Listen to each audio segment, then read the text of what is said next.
Good afternoon, everybody. Welcome to the Israel Brief, brought to you as always by Lay of the Land. I'm Rolene Marks. We take a look at those top stories making headlines in Israel. We do this every Monday to Thursday. So, of course, we are following developments as Israel's war with Hamas progresses. Let's take a look at the latest developments. Israel will pull back several thousand troops, these are combat troops, from the Gaza Strip. Now, the head spokesperson for the IDF, Rear Admiral Daniel Hagari, has said that this is because we have control of the north and that fighting will be prolonged throughout 2024. There have been rumors in the media that President Biden had put pressure on Israel to withdraw these troops. However, the head of Israel's Southern Command for the IDF said Israel is looking at different ways of conducting our fighting in the Gaza Strip. And we just want to remind everybody, Israel is not at war with the people of Gaza. We are at war with an internationally recognized terror organization, Hamas. Yesterday, it was made public, a recording of interrogation with a former Hamas terrorist where he admitted to using civilians as human shields. Now, one thing that I have noticed, apart from the IDF and the security forces sharing this information, we highly believe in show, don't just tell. The footage is available in the mainstream media on channels like All Israel, The Sun, the Daily Mail, and others. So if you are able to look at them on the internet, see for yourself, hear the words from the terrorists themselves. COGAT, the unit that is responsible for the coordination of aid into Gaza and the territories, announced yesterday that 170 humanitarian aid trucks had entered the Gaza Strip. On these aid trucks was equipment for shelter, food, medical supplies, cooking oil, anything that is needed to help the civilians of Gaza get through what will be a tough winter. There will be another field hospital set up in addition to the field hospital that has been set up by the Palestinian Red Crescent close to the Rafah crossing, and at least 60 ambulances have entered the strip. So it's very, very important to take note of these details because a lot of detractors in the media don't want you as a media consumer to know that while this is happening, there is still aid going into the Gaza Strip. Israel is bound by the Geneva Conventions, which we adhere to ensure that humanitarian aid goes in. We are employing humanitarian corridors and humanitarian pauses to ensure that we can look after the civilians in the Gaza Strip.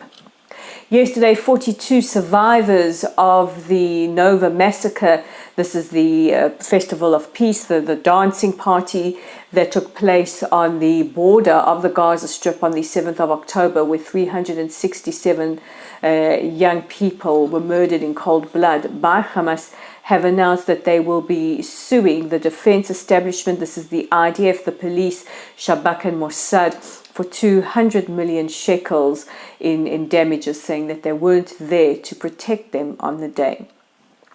Yesterday, I brought you the story that South Africa is taking Israel to the International Criminal Court.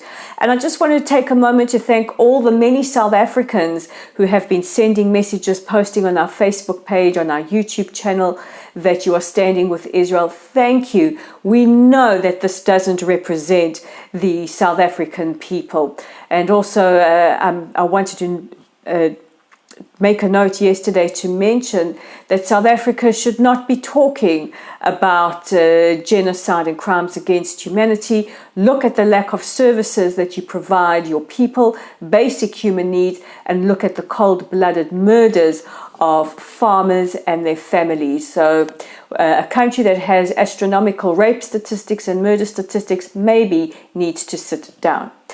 Israel has responded, and in an unprecedented statement, because we don't normally respond or participate or cooperate with these kind of investigations, Israel's National Security Advisor Tzachi Hanegbi said that Israel will meet South Africa at the International Criminal Court and will refute what he has called a blood libel, saying that nobody knows more about threats of extermination and living through a genocide like the Jewish people, and we are more than prepared to present our evidence at the International Criminal Court. I was just on a radio interview in South Africa about an hour ago, and the person on the opposing side to me says that South Africa will lead the world in sanctions against the state of Israel. I think that he will be sadly mistaken to find that the world is appalled that South Africa continues to align with terrorists and their sponsors in the form of Iran. Israel, meanwhile, is mulling adding a judge to the 15-judge panel at the ICC. Countries that are participating in legal action at the ICC are entitled to add a judge.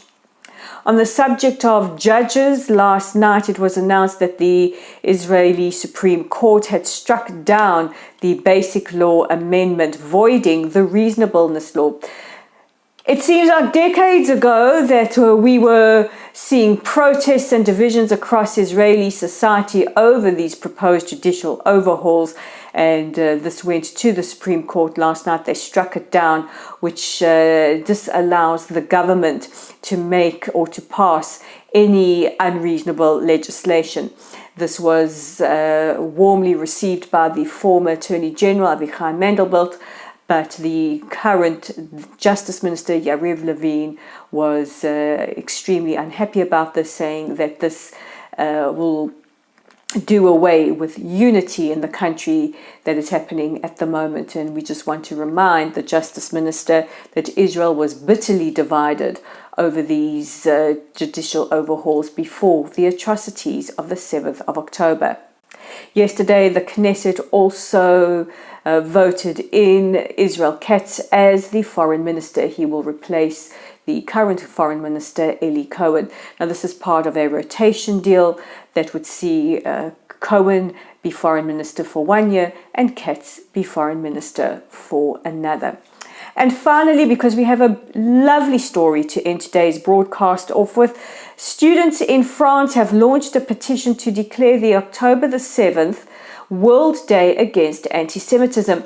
Now, what makes this story particularly beautiful is that it was not initiated by Jewish students. A French Muslim student, 23-year-old Hisham Mutaki, has launched this petition saying that it is very, very dangerous that people, especially young people, don't understand how dangerous Hamas is, and that they have little or no knowledge just how bad and the importance of refuting the terrorist group Hamas is. So a huge shukran, a huge thank you to Hisham, 23 years old, not Jewish, in fact he's Muslim, and he's giving us a lot of hope. And just a reminder to check out our website at www.layoftheland.online. A lot of letters up there. I have an open letter to the United Nations. Harris Green has his weekly letter from Israel about the war. There's a whole host of interesting articles. Check it out there. Our YouTube channel is at The Israel Brief. Like, share, subscribe. You guys know what to do. Our Facebook community is at Lottel's site. If you haven't already joined us, please do so. We're at LOTLSITE. And we're on X. You can find us at Lay of the Land 5. I'm Rolene Marks for The Israel Brief. Guys, take care of yourselves and each other, and I will see you again tomorrow. Bye for now.